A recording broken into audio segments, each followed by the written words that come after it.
এই ভিডিওতে আমি আপনাদের নাগরিক বাজেট 2026 থেকে 27-এর পূর্ণাঙ্গ বিশ্লেষণ করব। সো প্রথমে আমাদের জানতে হবে যে বাজেট অনুবিভাগ যেটি অর্থ বিভাগের আন্ডারে হয় এবং সর্বোপরি অর্থ মন্ত্রণালয়ের আন্ডারে হয়। সো বাজেটটি 3R কৌশলে প্রণীত হয়েছে। 3R-এর মধ্যে প্রথমে recovery, stabilisation, restoration and reconstruction. এখন রিকভারি আর স্টেবিলাইজেশন হচ্ছে আগামী 1 বছরের মধ্যে অর্থনীতি যত ধরনের অবগতি হয়েছে বা অবনতি হয়েছে সেগুলো আবার পুনরুদ্ধার করার মাধ্যমে সামষ্টিক অর্থনীতির একটা স্থিতিশীলতা আনতে হবে। সো তারা একটা স্টেবিলাইজেশন পরিস্থিতি আনবে যতগুলো আগে ক্ষতি হয়েছে, এবং রিস্টোরেশন আগামী 3 বছরের মধ্যে। সো প্রথমটা 1 বছরের মধ্যে, পরেরটা আগামী 3 বছরের মধ্যে যে রাজস্ব কর ব্যবস্থা রয়েছে বা বিনিয়োগ বা বেসরকারি খাত রয়েছে, আর্থিক খাত রয়েছে, রপ্তানি, বহুমুখীকরণ, মানব সম্পদ সব কিছুর উন্নয়ন করে একটা সক্ষমতা ওভারঅল বৃদ্ধি করবে। পরবর্তীতে আসছে রিকনস্ট্রাকশন। এটা হচ্ছে দীর্ঘমেয়াদী প্ল্যান, এটা 5 বছরের প্ল্যান, যার মাধ্যমে আগেরটায় যেমন রেজিস্ট্রেশনে রপ্তানি বহুমুখীকরণ ছিল, এটা পুরো বাণিজ্যিক বহুমুখীকরণের মাধ্যমে একটা অন্তর্ভুক্তিমূলক এবং টেকসই প্রবৃদ্ধি করবে, যার মাধ্যমে একটা উদ্ভাবন নির্ভর প্রবৃদ্ধিতে উত্তরণ হবে এবং অটোমেটিকলি একটা অর্থনৈতিক কাঠামোগত রূপান্তর হবে। এটি হচ্ছে রিকনস্ট্রাকশন। ওকে, পরবর্তীতে আমাদের এক নজরে 2026 থেকে 27 অর্থ বছরের জাতীয় বাজেটটা দেখে নিই। আমাদের মোট ব্যয় হচ্ছে, আমরা সবাই জানি, 9,38,00,000 টাকা এবং মোট আয় 6,95,000 হ্যাঁ 6,95,000 কোটি টাকা। তাহলে ঘাটতি থাকছে, এটা যদি দুটো বিয়োগ দিয়ে দেন তাহলেই হয়ে যায় 2,43,000 কোটি টাকা। এবং জিডিপির শতাংশ হিসাব করলে 3.6% হিসাবে বাজেটের ঘাটতি। এবং সরকারের আয় আসলে কোথায় থেকে আসবে সেটির একটি বর্ণনা দেওয়া হয়েছে। আগেই বলেছি সরকারের মোট আয় হচ্ছে 6,95,000 কোটি টাকা বা 6.95 লক্ষ কোটি টাকা। তাহলে এনবিআর যে কর রাজস্ব করবে, এনবিআরের কর রাজস্ব থেকে মেইন প্রধান খাতটি বা আয়টি আসবে, সেটি হচ্ছে 86.90%, প্রায় 87%। এবং এনবিআর বহির্ভূত যেটা কর আছে, ন্যাশনাল রেভিনিউ বোর্ড বহির্ভূত যে কর রাজস্ব পাবে সেটা হচ্ছে 3.60%। এই 3.60 আপনারা মনে রাখতে পারেন, সেটা আবার জিডিপি শতাংশ হিসেবে বাজেট ঘাটতিও এটি। এবং কর বহির্ভূত রাজস্ব আসবে 9.5%। এখন রাজস্ব আদায় বৃদ্ধিতে বিভিন্ন ধরনের পদক্ষেপ গৃহীত হয়েছে, যেহেতু রাজস্ব আদায়ে অনেক সমস্যা আছে। আমাদের প্রথমে যেটা আছে কর নীতি আর কর ব্যবস্থাপনা যে একসাথে ছিল সেই ব্যাপারটা পৃথকীকরণ করা হয়েছে, যাতে করে কর নীতি আলাদাভাবে নিতে পারে এবং কর ব্যবস্থাপনা আলাদাভাবে একটি স্বতন্ত্রভাবে নেওয়ার কারণে একটি ইফিসিয়েন্সিটা বাড়বে। তারপরে আমরা নর্মালি রিটার্ন অর্থাৎ ইলেকট্রনিক যে কর রিটার্নে দাখিল করতে হতো, এখন বর্তমানে সেটির ন্যায় ভ্যাট রিটার্নও চালু করবে এবং স্বয়ংক্রিয় করবে ব্যবস্থাগুলো, যাতে করে উৎস কর যাচাইয়ের সময় কমিয়ে। উৎস কর হচ্ছে যে প্রোডাকশন করার সময়, যে উৎপাদনের সময় যে উৎস থেকে যে উৎপাদন হচ্ছে সেখানে যে কর নির্ধারণ করা হয় সেটি হচ্ছে উৎস কর, এবং এটি যাচাইয়ের সময় কমিয়ে আনা হবে, যাতে করে কর যে আদায় পদ্ধতি সেটা আর কি শিথিল হবে এবং দ্রুত হবে। এবং বান্ধব কর প্রশাসন গড়ার মাধ্যমে করের আওতা বৃদ্ধি করতে হবে। এটা হচ্ছে ট্যাক্স নেট যেটা আছে, অথবা কর জাল, ট্যাক্সের আওতা বৃদ্ধি করবে, এতে করে জনবান্ধব কর প্রশাসন একটা গঠিত হবে। এবং কাস্টমসের পূর্ণাঙ্গ অটোমেশন করবে। আগে যেহেতু মিডিল ম্যান ছিল, আগে আপনাদের টাকা দিয়ে, মিডিল ম্যানদের টাকা দিয়ে বিভিন্ন ধরনের অনেক কিছু করা লাগতো, এটা এখন কর অটোমেশনের মাধ্যমে মিডিল ম্যানগুলো আর কিছু টাকা মারতে পারবে না আর কি। রপ্তানির সম্ভাবনায় সকল খাতকে কাস্টমস বন্ডের আওতায় শুল্ক মুক্তভাবে কাঁচামাল অথবা উপকরণ আমদানির সুবিধা প্রদান করা হবে।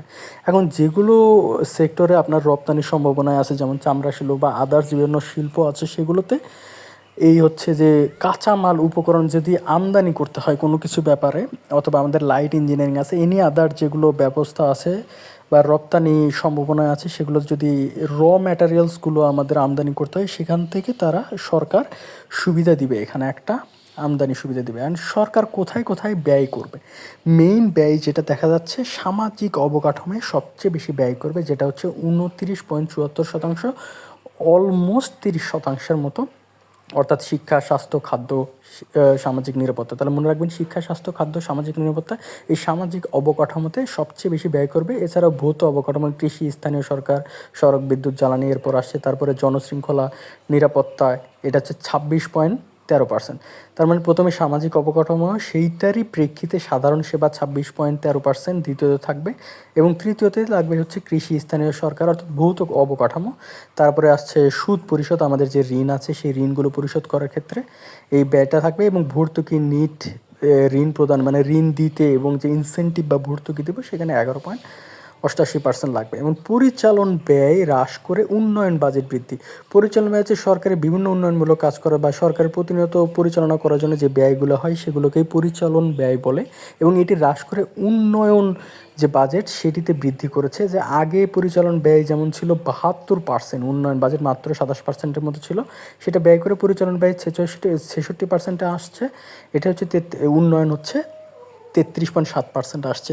এটি আসলে একটি সুন্দর প্রভাব ফেলে যে সরকার আসলে উন্নয়নের দিকে ঝুঁকছে, না কিনা আগের সরকারের মতো বড় বড় প্রজেক্টে নিজেদের সরকারি ব্যয় দেখিয়ে টাকা খাওয়ার চিন্তা ভাবনা করছে, এরকম মোটেও করছে না। সুতরাং এটি একটি ভালো পদক্ষেপ। এবং ঘাটতি যে অর্থায়ন, মোট ঘাটতি অর্থায়ন হচ্ছে 2,43,000 কোটি টাকা, আগে বলেছি। সো এই ঘাটতিটা যেখান থেকে পূরণ করতে হবে সেটা হচ্ছে বৈদেশিক অর্থায়ন নিব আমরা 1,16,000 কোটি টাকা, অভ্যন্তরীণ অর্থায়ন 1,27,000 কোটি টাকা, এবং বৈদেশিক অর্থায়নের মধ্যে বৈদেশিক ঋণ 1,09,000 কোটি টাকা, এবং অনুদান 6,150 টাকা। অনুদান হচ্ছে আমরা ফ্রিতে পাবো, আর ঋণ হচ্ছে আমাদের পরিশোধ করতে হবে।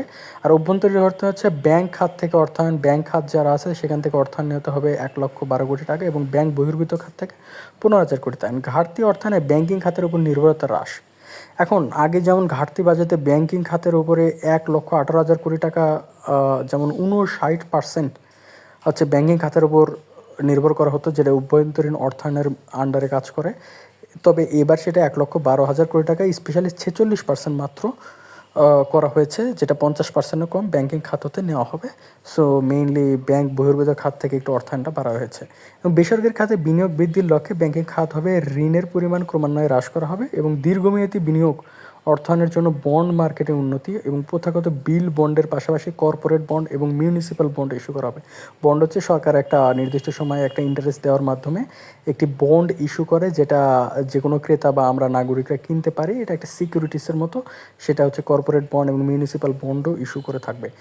ঋণ ব্যবস্থাপনা, এই যে দেখেন এখানে হচ্ছে বাজেট ঘাটতি, যেটা 2005 থেকে 6-এর হিসাব করলে 2.9% ছিল, এবং 23-24-এ জিডিপির 4.05% ছিল, এবং জিডিপির বর্তমানে 3.60%। অর্থাৎ বাজেট ঘাটতি জিডিপির পার্সেন্টেজ একটু হলেও কমেছে 2023-24 বা আদার্স যে ইয়ার ছিল সেখান থেকে। এবং ঋণ ঝুঁকি হ্রাসের সরকারের কৌশল, ঋণ ঝুঁকি হ্রাসের সরকারি কৌশল হচ্ছে রাজস্ব আহরণের মাধ্যমে ঋণের উপর নির্ভরতা হ্রাস করতে হবে। ঋণ ব্যবস্থাপনা সরকার সংস্কার করছে, উচ্চ রিটার্ন সমৃদ্ধ খাতে সরকারি বিনিয়োগ এবং প্রকল্প বাস্তবায়নে কাঠামো আধুনিকায়ন করবে। এবং অর্থনীতির গণতন্ত্রায়নে সরকারের উল্লেখযোগ্য উদ্যোগসমূহ, এটা শর্টে আমরা বলছি শিক্ষায় কী কী উদ্যোগ নিয়েছে। প্রথমে আমরা জানতে হবে অর্থবাজারে শিক্ষা খাতে বরাদ্দ জিডিপির 1.39% বৃদ্ধি করে 2%-তে উন্নতি করেছে। এটা একটু খুবই ভালো বিষয়। যেমন প্রাথমিক শিক্ষা স্তরে শিক্ষকদের জন্য ট্যাব প্রদান করা হবে, 1 টিচার 1 ট্যাব, ওয়াইফাই সংযোগ দেওয়া হবে, পোশাক, স্কুল ব্যাগ, জুতা এসব দেওয়া হবে। শিক্ষা আধুনিক উপযোগীকরণ করে বিনামূল্যে পাঠ্যপুস্তক, শিক্ষার্থীদের জন্য উপবৃত্তি, মেধাবৃত্তি, সরকারি প্রাথমিক বিদ্যালয়ে মিড ডে মিল ব্যবহার, যদিও মিড ডে মিল আগে ছিল, এটা আরও ভালো করে আর কি ব্যবস্থাপনা করবে। এবং বিদ্যালয় বহির্ভূত শিশুদের জন্য আনুষ্ঠানিক প্রাথমিক শিক্ষা দিতে হবে। মেয়েদের বিনামূল্যে স্নাতক পর্যন্ত শিক্ষা, এটা একটি খুবই গুরুত্বপূর্ণ ব্যাপার যে স্নাতক পর্যন্ত শিক্ষা দেওয়া হবে, এবং সবার জন্য কারিগরি শিক্ষা বাস্তবায়ন করতে হবে, এবং উচ্চশিক্ষায় গবেষণার জন্য অনুদান দিবে, যেটা হচ্ছে 226 কোটি টাকা। এবং স্বাস্থ্যে দেখা গেলে মাতৃ শিশু উন্নয়নে, ওষুধ ও ভ্যাকসিনে, তারপর 24/7 অ্যাম্বুলেন্স সেবা চালু, এবং চিকিৎসক ও স্বাস্থ্যকর্মীদের নিয়োগ, 1 লক্ষ স্বাস্থ্যকর্মী ও 5,000 MBBS চিকিৎসক নিয়োগ করবে। হেলথ কার্ড দিবে, এবং হচ্ছে যার মাধ্যমে হেলথ কার্ডের মাধ্যমে সর্বজনীন স্বাস্থ্যসেবা প্রদান করা হবে। এই কেয়ার গিভার, বেকার যুবক যুবতী 4 মাস মেয়েদের জেনারেল কেয়ার গিভার দিতে হবে। এবার আরেকটি ইম্পর্টেন্ট বিষয়, সেটা হচ্ছে কর্মসংস্থান ও দক্ষতা উন্নয়ন। সো এসএমই খাতে বিকাশে সহজ শর্তে ঋণ দেওয়া হবে 2,000 কোটি টাকা। এসএমই হচ্ছে স্মল অ্যান্ড মিডিয়াম এন্টারপ্রাইজ। এবং প্রবাসী কর্মীদের প্রবাসী কল্যাণ নিশ্চিত করতে প্রবাসী কল্যাণ কার্ড, হাইটেক পার্ক জন্য 15,000 জন। তারপরে হচ্ছে গ্রামীণ সড়ক রক্ষণাবেক্ষণ, মন্ত্রণালয় এসআইসিআইপি প্রোগ্রামের আওতায় উচ্চ দক্ষতায় প্রশিক্ষণ দান করা হবে। প্রযুক্তি খাতে বিনিয়োগ করা হবে, অতি দারিদ্রদের জন্য কর্মসংস্থান করা হবে, বিভিন্ন ট্রেডে প্রশিক্ষণ দেওয়া হবে, ফ্রিল্যান্সিং এবং অনলাইন মার্কেটিং, যারা ফ্রিল্যান্সিং এবং অনলাইন মার্কেটিং করেন তার জন্য প্রশিক্ষণ ও ঋণ সহায়তা প্রদান করা হবে। জেলা ও উপজেলা পর্যায়ে সরকারি এমপ্লয়মেন্ট এক্সচেঞ্জ ব্যবস্থা করা হবে। এবং তথ্য প্রযুক্তিতেও আরও একটা বিশেষ দেখা যাচ্ছে যে আগামী 5 বছরে জিডিপিতে আইসিটি ও টেলিকম খাতের অবদান 1-2% থেকে 10% উন্নতি করার লক্ষ্য সরকারের উদ্যোগ। যেমন আগামী 2 বছরের মধ্যে 90% জনগোষ্ঠীর জন্য 5G এবং উচ্চগতির ব্রডব্যান্ড আর কি ইন্টারনেট সেবা, যেমন 90% জনগোষ্ঠী যেন 5G ব্যবহার করতে পারে সেই ব্যবস্থাটা দেখবে। এবং ডিজিটাল পাবলিক ইনফ্রাস্ট্রাকচার এটা মনে রাখবেন, যেখানে 1 সিটিজেন 1 আইডি 1 ওয়ালেট চালুর মাধ্যমে ক্যাশলেস ডিজিটাল অর্থনীতি গড়ে তুলবে। যেমন আপনারা এটা দেখতে পারেন হচ্ছে বাংলা কিউআর একটি সিস্টেম ব্যবহৃত হয়েছে, যেটার মাধ্যমে এক কিউআর কোড আর পেমেন্ট সিস্টেমের মাধ্যমে সব ধরনের আপনি মোবাইল ফিনান্স সিস্টেম যেমন রকেট, বিকাশ সব কিছুতে পেমেন্ট করতে পারবেন। এবং সেমিকন্ডাক্টর খাতে একটি সমন্বিত কর্মপরিকল্পনা বাস্তবায়ন করার সিদ্ধান্ত নেওয়া হয়েছে এবং যথাযথ আর্থিক এবং নীতি সহায়তার মাধ্যমে বাংলাদেশে একটি শীর্ষস্থানীয় গ্লোবাল ইলেকট্রনিক্স ম্যানুফ্যাকচারিং হাব হিসেবে গড়ে তুলবে। এটা শুধু আর দেশীয় ব্যাপার থাকবে না, এটা গ্লোবাল ইলেকট্রনিক্স ম্যানুফ্যাকচারিং হাব হিসাবে গড়ে তুলবে এবং সকল প্রকার ফ্রিল্যান্সিং, কন্টেন্ট ক্রিয়েটর এবং স্টার্ট আপ সম্পূর্ণ করমুক্ত করবে। এটা নিয়ে একটি ভালো ধরনের আলোচনা হচ্ছিল যে ফ্রিল্যান্সিং, কন্টেন্ট ক্রিয়েটর এদের 7.5% কর দেওয়া হয়েছে, এটা সম্পূর্ণ করমুক্ত করা হয়েছে এবং সকল প্রকার মোবাইল সিমের উপর 300 টাকা কর যে ছিল সেটা প্রত্যাহার করা হয়েছে। এবং প্রতি বছর স্টার্ট আপ তহবিল বাবদ বরাদ্দ 500 কোটি টাকা থাকবে। যে স্টার্ট আপ তহবিলের জন্য আপনি সরকার কাছ থেকে অনুদান পেতে চান তবে এই ক্ষেত্রে আবেদন করতে পারেন। সো টোটাল যে তহবিল আছে সেটা 500 কোটি। এবং কৃত্রিম বুদ্ধিমত্তা এআই প্রযুক্তির সর্বোত্তম ব্যবহারের লক্ষ্যে গৃহীত পদক্ষেপ আছে। স্টার্ট আপ, ফ্রিল্যান্সিং এবং কন্টেন্ট ক্রিয়েশনে এআই ভিত্তিক উদ্যোক্তা তৈরি করতে হবে, AI driven data centre create করতে হবে, কৃত্রিম বুদ্ধিমত্তা ব্যবহার করে নাগরিক সেবা মান উন্নয়ন, প্রশাসনিক কার্যক্রমে দক্ষতা, স্বচ্ছতা এবং জবাবদিহিতা বৃদ্ধি করতে হবে। এবার হচ্ছে ক্রিয়েটিভ ইকোনমি, এটা একটি নতুন সেক্টর। এখন দেশ জুড়ে আঞ্চলিক সৃজনশীল হাব গড়ে তুলতে 10 বছরের বিনিয়োগ ও সমন্বয় বৃদ্ধি পরিকল্পনা করবে। ঢাকা পূর্বাঞ্চলে 160 একর জমির উপর পিপিপি মডেলের বিশ্বমানের একটি ক্রিয়েটিভ হাব স্থাপন করা হবে। আন্তর্জাতিক বাজারে প্রতিযোগিতার সক্ষমতা বাড়াতে এবং পণ্যের নকশাগত মানোন্নয়ন দেশীয় ডিজাইনারদের সমন্বয়ে একটি ন্যাশনাল পুল অফ ডিজাইনার্স নামটি মনে রাখবেন, এটি গঠন করা হবে এবং লোক সংস্কৃতি এবং হস্তশিল্পের আন্তর্জাতিক প্রসার করা হবে। তারপরে হচ্ছে ক্রিয়েটিভ ইকোনমির বিকাশে অনেক টাকা বরাদ্দ করা হচ্ছে। বাংলাদেশ ব্যাংকের সিএসআর খাত থেকে 500 কোটি টাকার তহবিল সংগ্রহ করে 5 লক্ষ নতুন কর্মসংস্থান সৃষ্টি। ওকে, দেন একটি গ্রামে একটি পণ্য উদ্যোগের আওতায় মৃৎশিল্প, বুনন শিল্প, শীতলপাটি বা শতরঞ্জি সহ সব ধরনের ক্রিয়েটিভ পণ্য চিহ্নিত করার উদ্যোগ গ্রহণ করা হয়েছে। স্পোর্টস ইকোনমিও এখান থেকে বাদ যায়নি। জাতীয় দলের খেলোয়াড়দের মাসিক সম্মানী প্রদান এবং নতুন করে স্পোর্টস আয়োজনে 200 কোটি টাকা বরাদ্দ, 12 থেকে 14 বছরের প্রতিভাবান ক্রীড়া শিক্ষার্থীদের বৃদ্ধি প্রদান, 64 জেলায় 64টি স্পোর্টস ভিলেজ প্রতিষ্ঠা করা হবে এবং বিনিয়ন্ত্রণকরণ অর্থাৎ ডিরেগুলেশনের মাধ্যমে ব্যবসা সহজীকরণ করতে হবে। ব্যবসার দিক থেকেও তারা বাদ যায় না, যেমন বেসরকারি এবং বিদেশি বিনিয়োগ বৃদ্ধি। আচ্ছা, আমরা এখন 14 নম্বর পেজে আছি, আর অল্প একটু আছে। বেসরকারি বিদেশি বিনিয়োগ বৃদ্ধি এবং ব্যবসা শুরু সহজীকরণ। সিঙ্গেল উইন্ডো ব্যবহারের মাধ্যমে লাইসেন্সিং প্রক্রিয়া সর্বোচ্চ 7 দিনের মধ্যে সম্পন্ন করা হতো। সো আগে লাইসেন্সিং প্রক্রিয়া যেমন অনেক দিন সময় লাগতো, এখন মাত্র 7 দিন লাগবে। বিদেশি বিনিয়োগের ভিসা প্রদান কার্যক্রম 10 দিনের মধ্যে সম্বোধন হবে, মাত্র 10 দিনের মধ্যে সম্পাদন করা হবে। 48 ঘন্টার মধ্যে কোম্পানি নিবন্ধন সম্পন্ন করার ব্যবস্থা।